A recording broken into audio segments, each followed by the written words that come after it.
Hey everyone, it's Reverend Ben, and this is your weekly video. I am from a special location today, my mother's rental apartment. She's usually the biggest fan of these weekly videos. This week she's seeing it first because she's seeing it while it's being recorded. Hi, Mom. And she has this view of the sunset. She has that view of the sunset, so you get a peek of it too.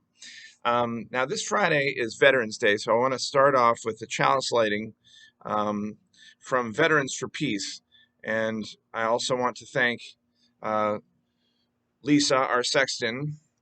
Thank you, Lisa, for your service to the United States and also for providing me with this reading. I also want to thank any other Unitarian Universalist veterans for their service. Veterans for Peace says this: "We are tired of parades, memorials, and pageantry.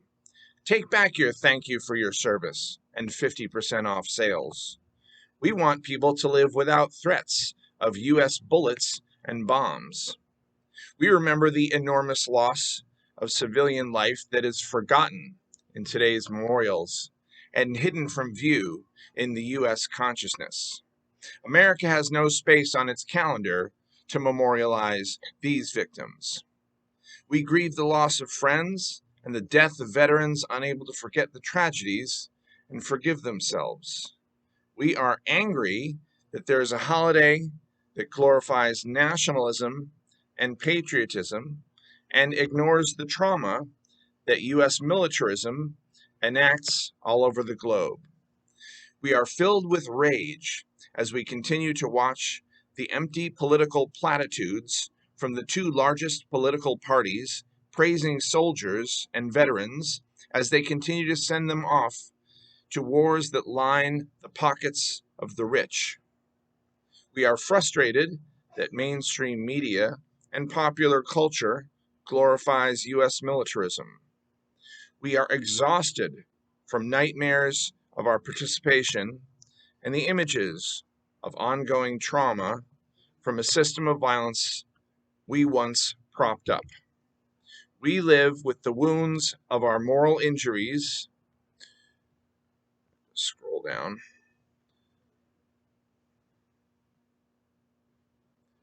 We live with the wounds of our moral injuries, scabs that we can't let heal for fear we'd recreate the injury. On Veterans Day, we don't want to remember, and we are afraid we will forget. So again, thank you to all who served and those who carry the memory of that service. Thank you, Lisa, for that reading.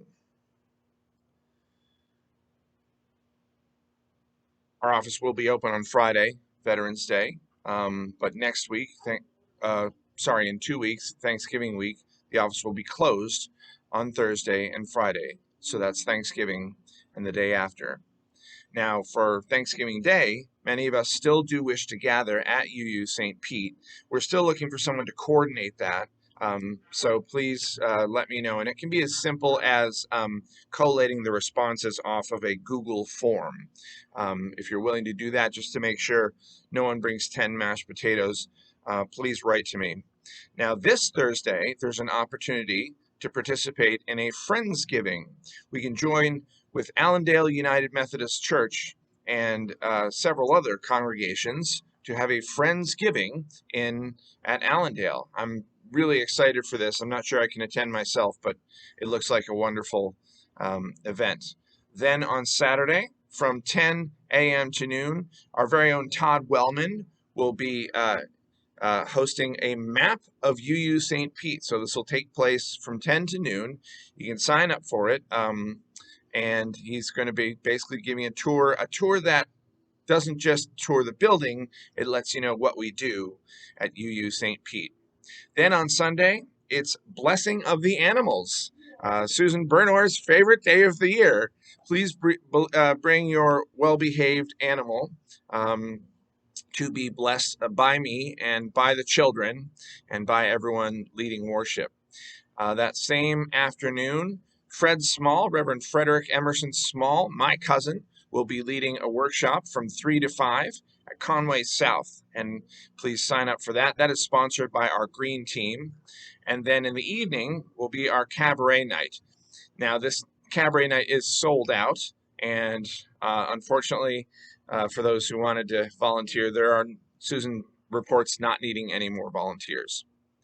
Next week, on Wednesday, November 15th, there will be a memorial service for our beloved Denise O'Hara, who most of you know passed a couple of weeks ago. That will be at the Tiki Bar and Grill in Gulfport.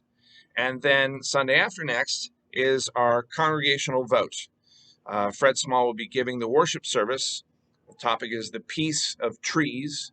And then the vote on whether to call me as your settled minister will take place after that. When we extinguish our chalice, we ignite it within ourselves. Hopefully this helps us remember that we're not alone. I'll see you soon. Happy sunset.